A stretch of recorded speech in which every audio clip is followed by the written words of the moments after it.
Jaya Radha Kala Chanji Radha Kala Chanji Radhe.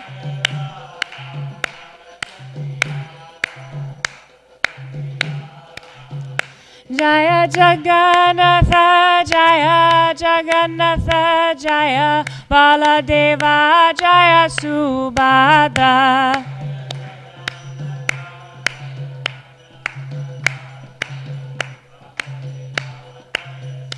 Jaya Jaya Prabhupada Prabhupada Prabhupada Jaya Jaya Prabhupada.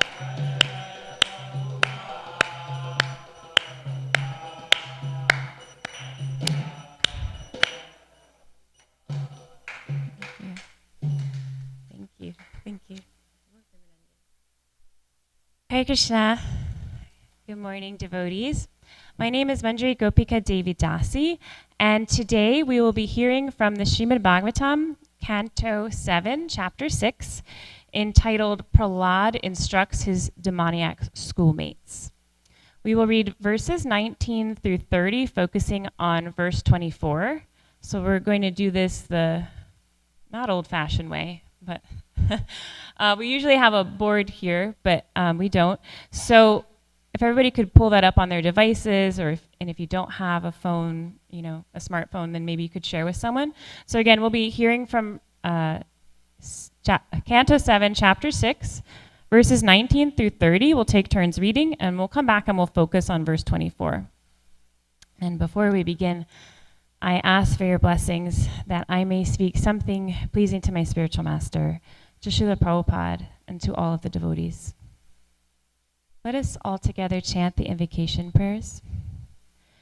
Narayanam namaskritya naram chaiva norotamam devim sarvasvatim vyasyam tato jayam udirayet nashta prayesha badreshu nityam bhagavata sevaya bhagavati uttama shloke bhaktir bhavati naishtiki. Om Jnana Timirandasya Jnananjana Shalakaya Chakshurunmilitam Yena Tasmai Shri Guruve Namaha.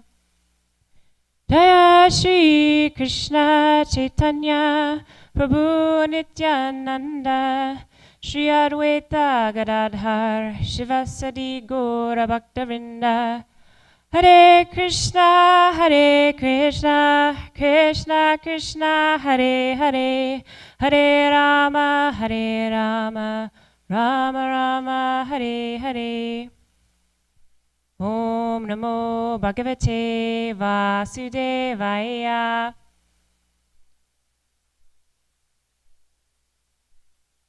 Om Namo Bhagavate Vasudevaya.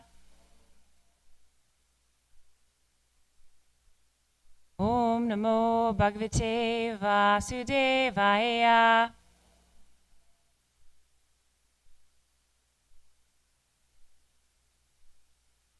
I will also get out my phone. I didn't know we wouldn't have the board.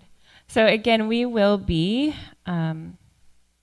reading Canto 7, Chapter 6, verses 19 through 30, and then we will come back and focus on verse 24.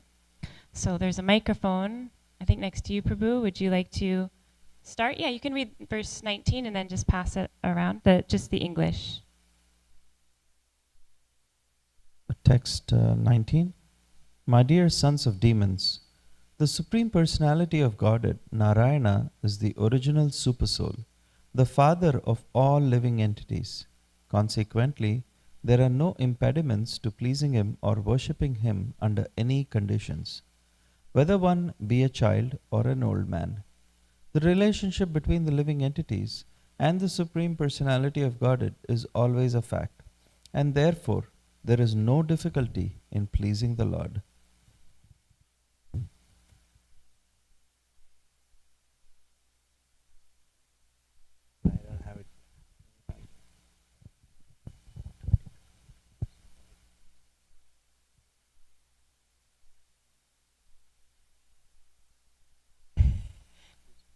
Supreme Personality of Godhead, the Supreme Controller, who is infallible and indefatigable, is present in different forms of life, from the inert living beings, Stavara, such as the plants, to Brahma, the foremost created living being. He is also present in the varieties of material creations and in the material elements.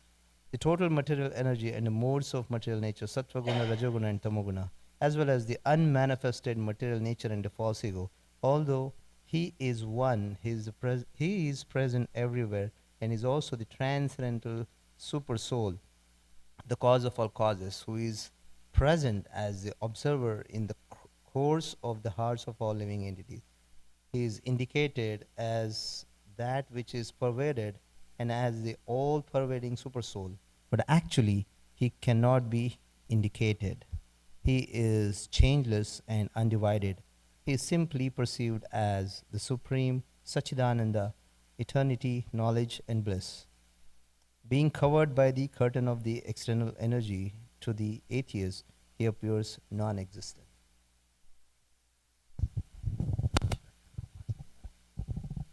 Text 24.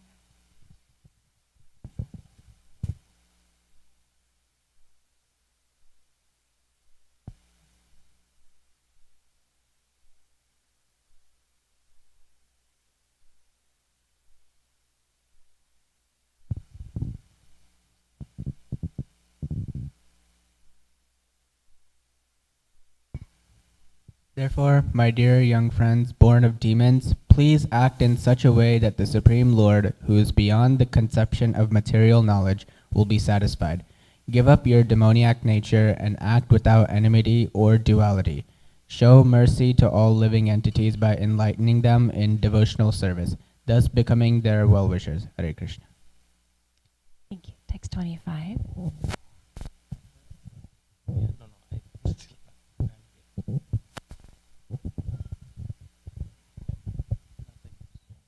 Hare Krishna.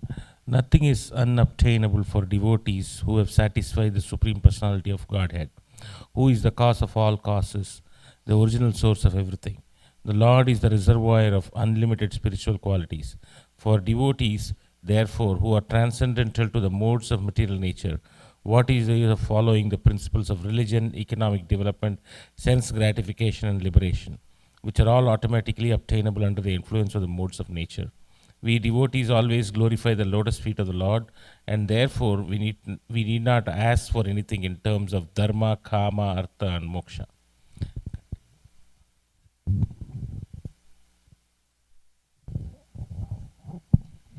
Religion, economic development, and sense gratification. These are described in the Vedas as Trivarga, or three ways to salvation. Within these three categories are education and self-realization, ritualistic ceremonies performed according to Vedic injunction, logic, the science of law and order, and the various means of earning one's livelihood. These are the external subject matters of study in the Vedas, and therefore I consider them material. However, I consider surrender to the lotus feet of Lord Vishnu to be transcendental.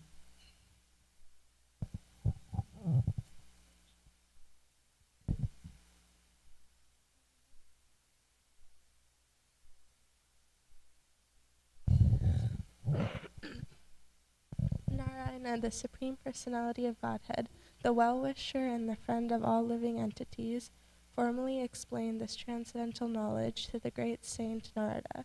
Such knowledge is extremely difficult to understand without the mercy of a saintly person like Narada, but everyone who has taken shelter of Narada's disciplic succession can understand this confidential knowledge.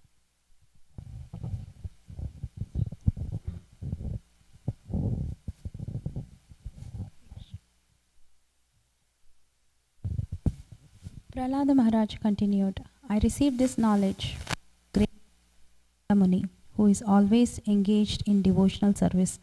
This knowledge, which is called Bhagavata Dharma, is fully scientific. It is based on logic and philosophy and is free from all material contamination. Hare Krishna.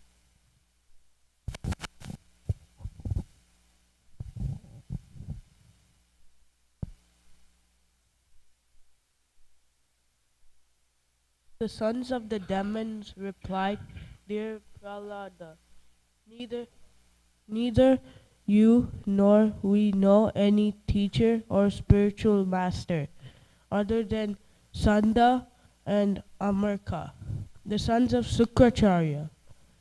After all, we are children, and they are our controllers. For you especially, who always remained with the palace, it is very difficult to associate with a great personality. Dear friend, most gentle one, would you kindly explain how it was possible for you to hear Narada? Kindly dispel our doubts in this regard. Thank you. And thus ends chapter 6. But we'll go now to our focus verse for today, which is text 24. Tasmat sarveshu bhuteshu dayam kuru tasauhridam bhavam asuram unmuchya yaya tushati adokshajaha. Please chant. Tasmat sarveshu bhuteshu dayam kuru tasohridam bhavam asuram unmuchya yaya chishati adokshajaha. Tasmat sarveshu bhuteshu dayam kuru tasohridam bhavam asuram unmuchya yaya tushyatya dokshajaha.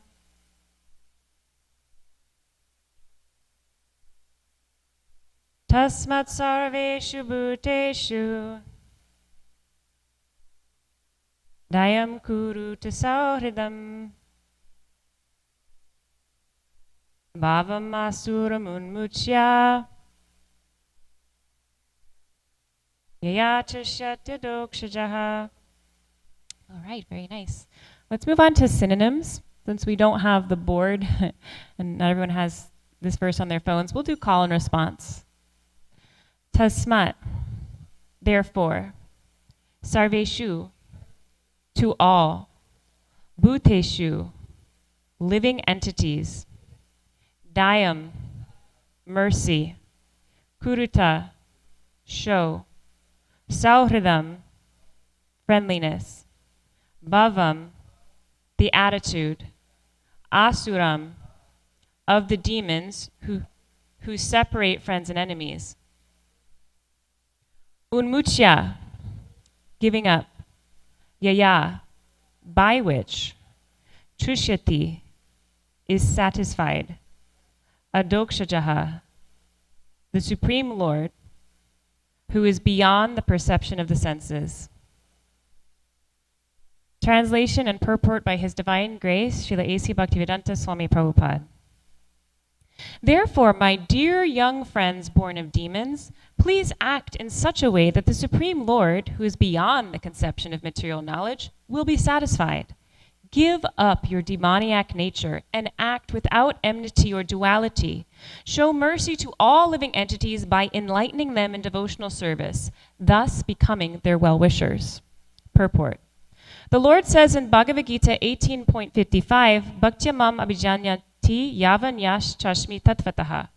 One can understand the Supreme Personality as He is only by devotional service. Prahlad Maharaj ultimately instructed his class friends, the sons of the demons, to accept the process of devotional service by preaching the science of Krishna consciousness to everyone. Preaching is the best service to the Lord. The Lord will immediately be extremely satisfied with one who engages in this service of preaching Krishna consciousness. This is confirmed by the Lord Himself in Bhagavad Gita 18.69. Nacha tasman manusheshu kashchin me priyakritamaha. There is no servant in this world more dear to me than he, nor will there ever be one more dear.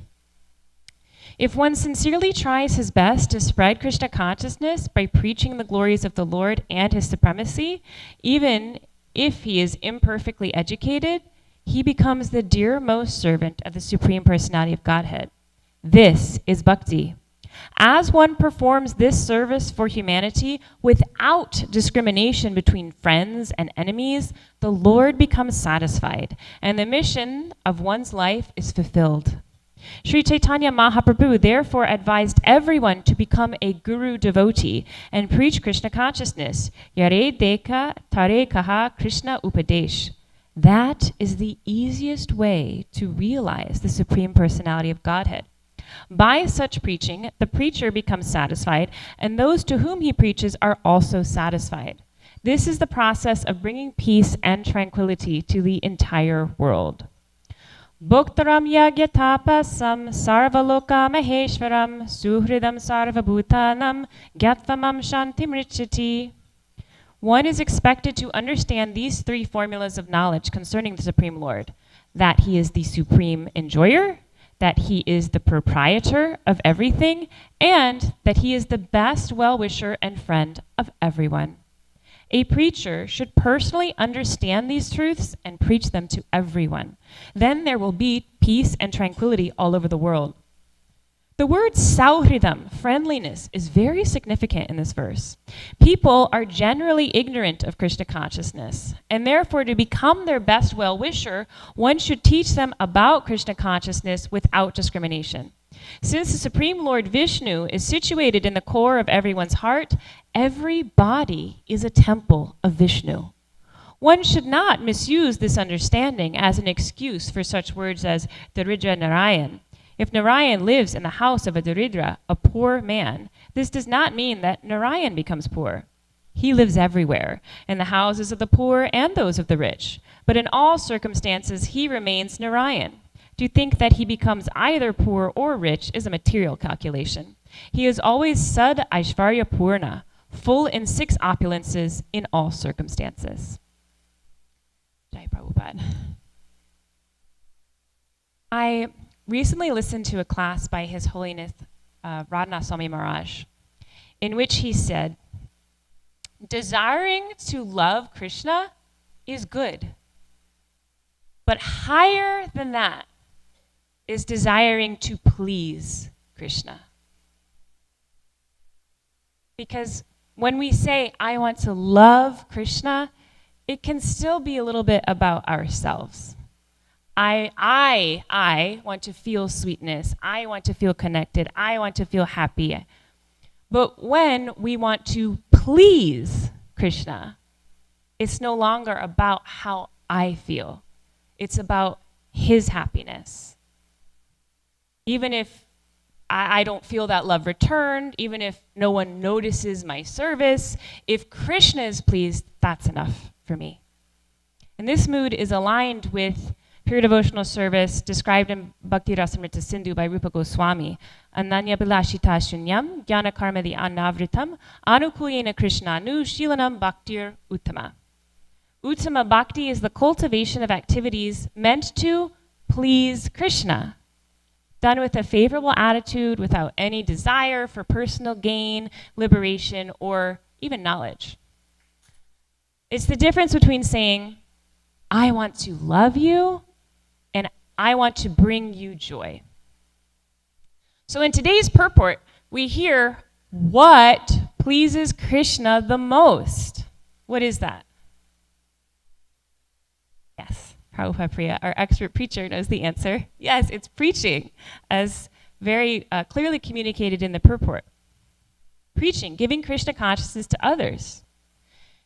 And in today's verse, we're told that it's confirmed in Bhagavad Gita 1869. Krishna himself says that he is the most pleased, and there is no servant more dear to him than one who preaches the message of Krishna consciousness.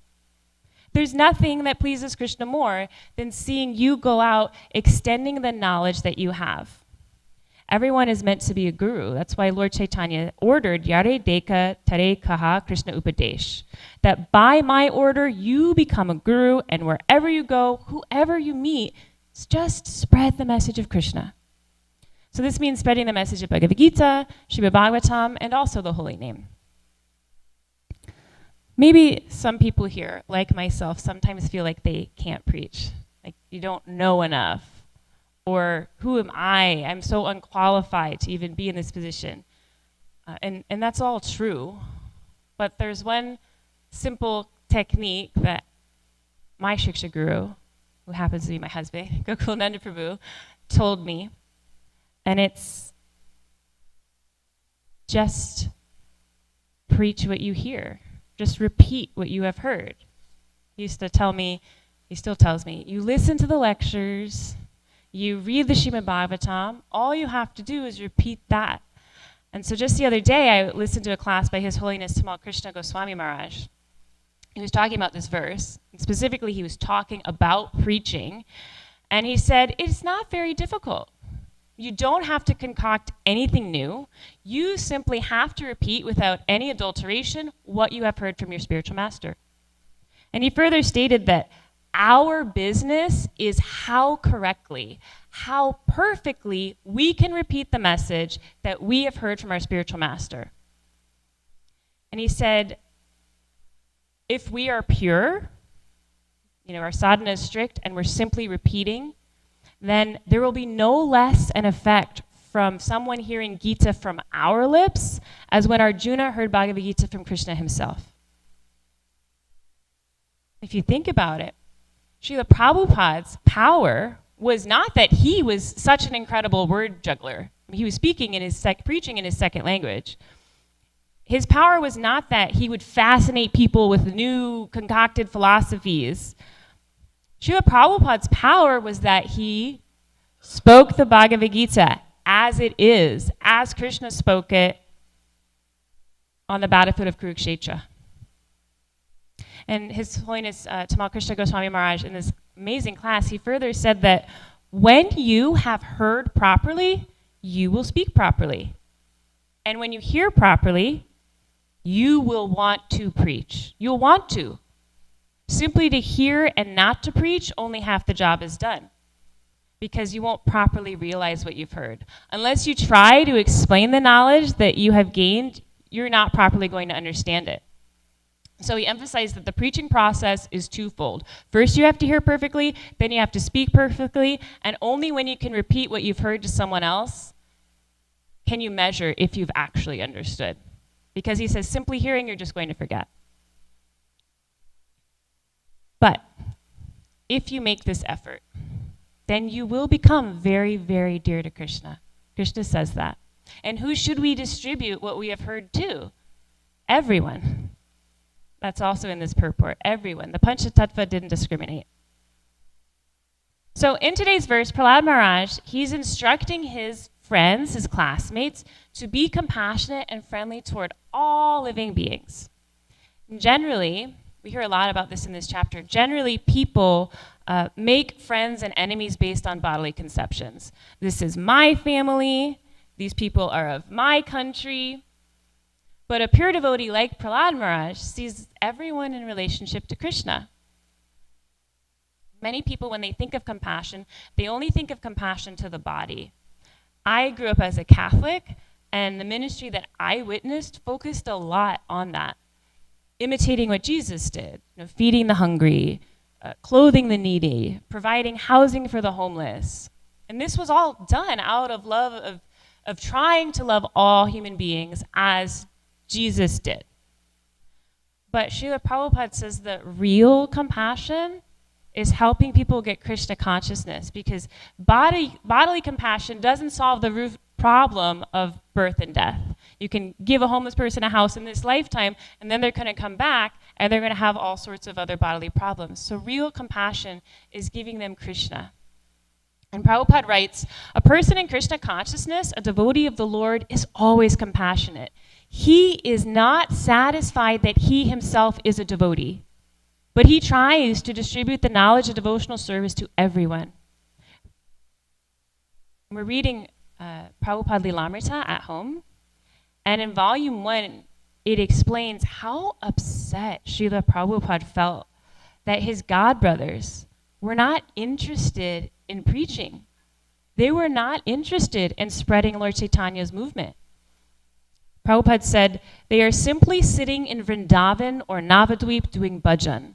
But our Guru Maharaj did not want this. He wanted us to preach. And in the purport of Bhagavatam, Canto 6, Chapter 2, verses 36 and 37, Prabhupada explains, the activities of the Krishna consciousness movement are not meant only for oneself, but for others also. This is the perfection of Krishna consciousness. One who is interested in his own salvation is not as advanced in Krishna consciousness as one who feels compassion for others and who propagates the Krishna consciousness movement. One should not come to Krishna consciousness to release oneself without releasing others. And in the Nectar of Devotion, Srila Rupa Goswami lists the 26 qualities of a pure devotee, and one of them is compassion. This kind of compassion that we're hearing about. In fact, there's a beautiful, famous verse in the third canto, Canto 3, Chapter 25, verse 21. Tatikshava karunika suhrida sarvadehinam ajata shatrata shanta sadhava sadhu bhushanaha. The symptoms of a sadhu are that he is tolerant, merciful, and friendly to all living entities. He has no enemies, he is peaceful, and he abides by the scriptures, and all his characteristics are sublime. His Holiness Giriraj Swami Maharaj often shares that during the time that they were trying to build the Juhu temple, this was in the early 1970s, Srila Prabhupada gave a lecture on that verse. So many of us know the story of Juhu, so I won't get into the details, but just in case anybody's listening who doesn't, there were many envious people in Mumbai, then known as Bombay, and they formed a clique to oppose Prabhupada's acquiring the land and building the temple. They went so far as to break the makeshift temple that was on the property, to try to illegally break the contract, to bribe officials to arrest the devotees. So Prabhupada explained in that lecture in Juhu, where all this was taking place, he said, I have many temples all over the world. I don't have to stay in Bombay. I could have thought, okay, if the people of Bombay don't want me, let me go somewhere else. But no, Karunika, a sadhu is merciful. We have come here to give them Krishna consciousness, so we will not leave. But they are creating so many problems. So, titikshavaha, we have to tolerate all this nonsense and continue. We know there was a lot to tolerate. You should read the book, I'll Build You a Temple by His Holiness Giriraj Swami. I don't think many of us have experienced anything close to what the early devotees had to endure. But they did endure it. Karunika, to give mercy to the fallen souls. This is what pleases Krishna. And Prabhupada said that in spite of all opposition, a devotee must maintain his position as a devotee. He doesn't become his enemy's enemy. He's always the friend of his enemy. Friend of enemy means that he always wants to do good for them to bring them to Krishna consciousness. Even if externally maybe you need to keep some distance, but internally you're the friend of every living entity. All of our acharyas have emphasized this deeper kind of compassion. Srila Bhaktivinoda Thakur says real compassion is spiritual welfare. He says that true mercy means guiding others toward Bhagavan. He says the essential duties of a devotee are these 3 points. Jiva dai, compassion to all living entities. Namaruchi, taste for chanting. And Vaishnav seva, serving the Vaishnavas.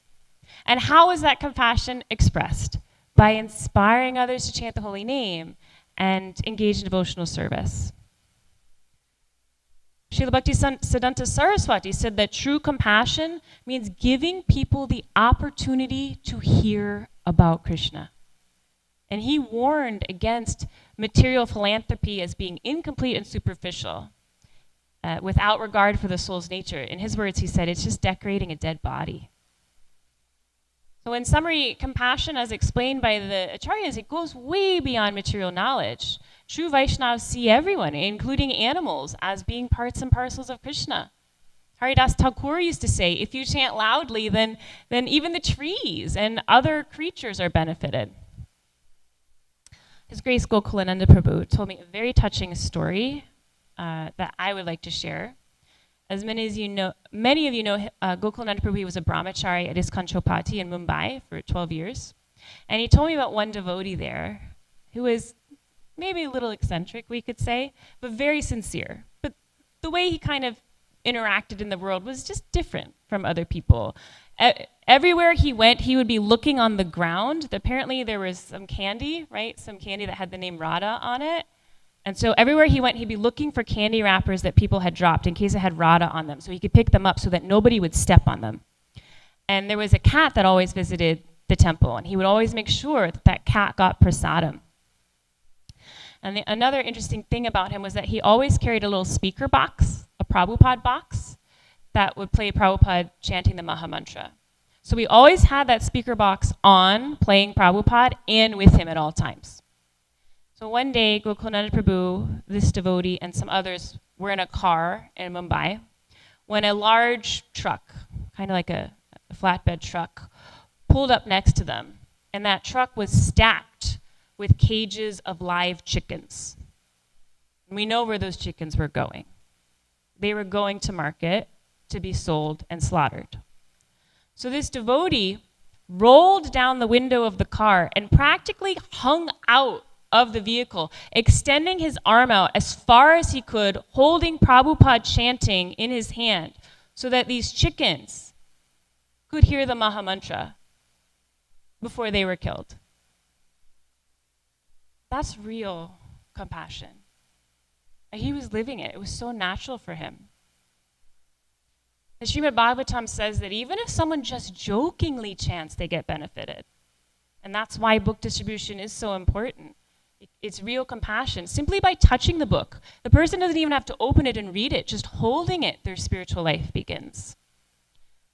His Holiness Chandramali Swami Maharaj echoes this too. He says there are two kinds of devotees: those who are concerned about their own spiritual salvation and those who are concerned about everyone's spiritual salvation. And he recommends that when you preach, when you have an interaction with someone, whether it's teaching them the mantra, he said he carries little mantra cards, or you meet them on Harinam, or you're giving them prasadam, the next step should always be to invite them into an experience, a program, or a class, or going to a kirtan. Because everyone is looking for what we have. They just don't know. They just don't know it. Everyone wants eternal love. Everyone wants to be free from the miseries of the world. Everyone wants to know their true purpose. And I'll tell you something personal. I recently traced my genealogy online, and to my surprise, I was able to trace my lineage of this body, all on my father's side, all the way back to 15th century England, like no breaks, ancestor after ancestor after ancestor, all the way back to the 15th century in England. My 8th great-grandparents of this current body I'm living in came to this country on the Mayflower. In fact, several of my relatives did. They came on the subsequent ship. They landed at Plymouth Rock, the first settlers of America. And I traced over 350 names, including relatives who fought in the American Revolution, in the Civil War, and of course World War I and World War II. And as I looked at this massive, sprawling tree filled with very interesting and historical figures, one thought hit me hard. None of these people heard the holy name. Not one. Not in 15th century England, not on the Mayflower, not at Plymouth Rock, not the generations after that in the American Revolution or the Civil War or World War I or World War II. Not until my parents' generation. Because Srila Prabhupada brought the holy name to America just 59 years ago. That's how recent his mercy is. And why did he come? Yes, to fulfill the order of his spiritual master, but also because he cared. Prabhupada Lilamrita explains that he knew that the people of America had experienced every kind of material opulence, every kind of sense gratification, and he knew that they were still not satisfied. He came to America to alleviate our suffering. And his spiritual master, Srila Bhaktisiddhanta Saraswati Thakur, was perhaps the first person who truly cared that people like me and my entire ancestral line didn't know about Krishna. He wasn't indifferent. He was anxious that the people of the West receive Mahaprabhu's message. And he didn't just think about it, wouldn't it be nice? He acted on it. He sent disciples in the 1930s to England. And in 1922, during his first meeting with Srila Prabhupada, he said, "You are an educated young man. Why don't you preach this message of Lord Chaitanya in the English-speaking world?" That was his vision. That was his urgency. And Srila Prabhupada took that mission into his heart and made it his life's mission. And this is the compassion of the pure devotees, of preachers like Prahlad Maharaj. This is the compassion that pleases Krishna. So the question becomes, what are we going to do with that mercy? We have inherited, I have inherited what so many generations before us never had the chance to hear. We have the holy name, we have the teachings, we have so much literature in every language, we have the association of devotees. We have everything actually what the whole world is, most of the whole world is still searching for without even knowing it. But we can't keep it to ourselves. And even if we're not great speakers or book distributors or preachers, we can still share. We can share what we've heard. We can share the books that we have. Just repeat what we heard. Like Srila Bhaktisiddhanta Saraswati said, just give them a chance to hear. So maybe each of us could make a small goal. I like to start small so that I know I can check it off my list and build confidence, and then I can make bigger goals. But maybe you can think of who is one person this week that you could invite to Ram Navami? Who is one person you could invite to Festival of Joy?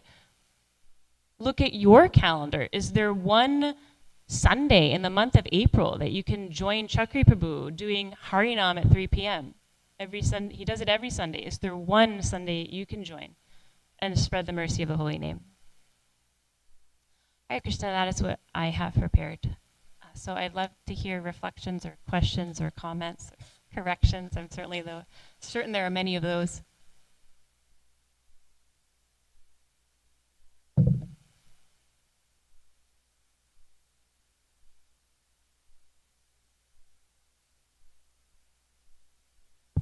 Hare Krishna. Thank you so much, Manjari Gopika.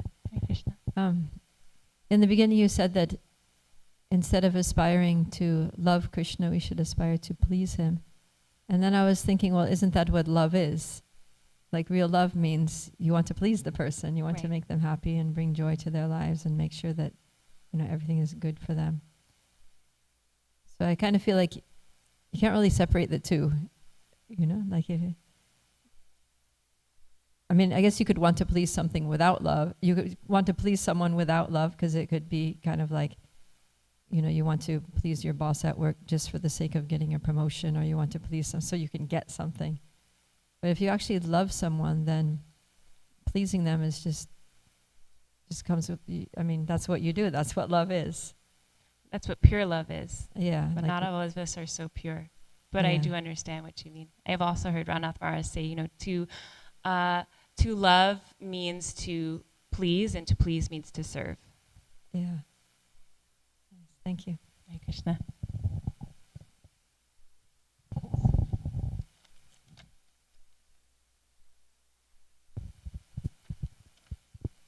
Uklananda Prabhu?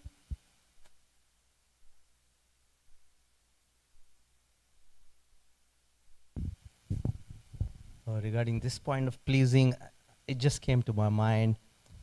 I think this happened in Nadwara. It's a holy place in Gujarat in India, where we have Srinathji, Gopalji standing there. So I don't know exactly when this happened, but there were some thieves who wanted to steal the jewelry, ornaments of the Lord. And one of the thieves actually climbed on the deity or something like that. I don't remember exact details. So that made Krishna laugh. So Krishna was pleased, although they didn't have the love, but Krishna showered their mercy on them. And actually those thieves turned out to be later on, by his causeless mercy, the devotees of the Lord. So yes, I do agree. Love is like $500 bill, I would say, and it comprises everything, including $1, $2 bills. So the glory of the devotional service, the process of the devotional service is, let's say someone may not have $500, but even if someone has $1 bill, Krishna mercifully accepts that. Patram Pushpam.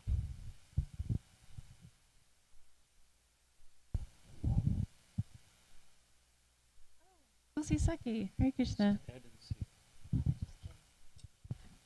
Hare Krishna Manjari Gopika, thank you for wonderful class again. And I really appreciate your point about inviting them when you reach out to someone and give them a book or prasad, then to follow up and invite them to the next program. And that is where the continuum is, and that they don't feel lost. And sometimes I forget to do that, and then it's like you have to jog your brain and say, okay, who all did you have the opportunity to reach out to, and then okay, let's follow up. Right. And I know Nrita Kishore is really good at following up. She has this wonderful bhakti circle, and of course there's a whole crew of devotees, but she's very good at following up and making sure that they come to the programs. Wonderful.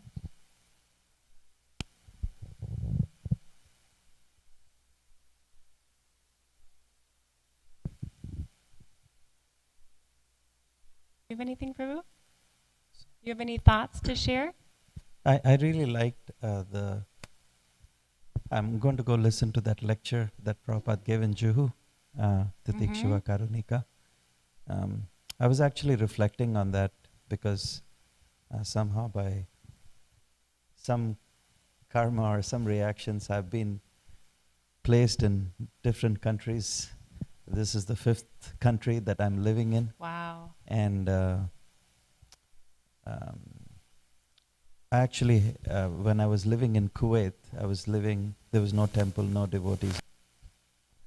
And somehow I just had one person who had met His Holiness Jayapataka Maharaj like 10, 15 years ago, and he was chanting 16 rounds and he was trying to do something. And I didn't even know why Krishna placed me there. And when I was there, just by some good fortune, I met this devotee, and then somehow we started preaching. And it's a Muslim country. You can't do so many things like you can do in a free world. And preaching has to be very, very seclusive. Right. But at the same time, I faced so much of resistance, and I just didn't understand how to deal with it at that time. There were many devotees who did take up service, and they got initiated, and there are like about 2,000 devotees now there. But it was very, very challenging. And I think when you said that, like, you have to be tolerant, I just didn't know how to do that. Also probably because of my immaturity. So I'm going to go listen to that and see what I can try to imbibe in myself. So thank you for sharing that. You're welcome. Have you read I'll Build You a Temple by His Holiness Giriraj Swami? The book? It's in my list of things to read. Yeah. I have a few things I have to catch up on. So really incredible. Thank you. You're welcome. Thank you. I also wanted to reflect on that statement that you mentioned of love. There is a verse in the 6th canto which describes what is the qualification to actually go back to Godhead. The qualification is one must have pure love for Krishna. So it's kind of very important that we keep that as the goal, is in every activity that we do, that it is to please the Lord and develop love. And I think I try to keep that in mind, and so it was very good, like when you were talking about it, to reflect on why I'm doing whatever I'm doing. So thank you very much. Hare Krishna. Thank you for sharing that.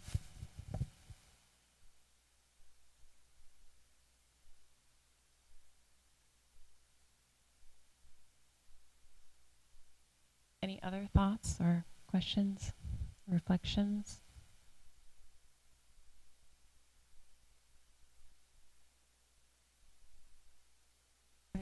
We had an amazing opportunity for service this morning. I don't know what happened. Radha Kali Chandji gave so much mercy to my family members, me and my family. That was cool.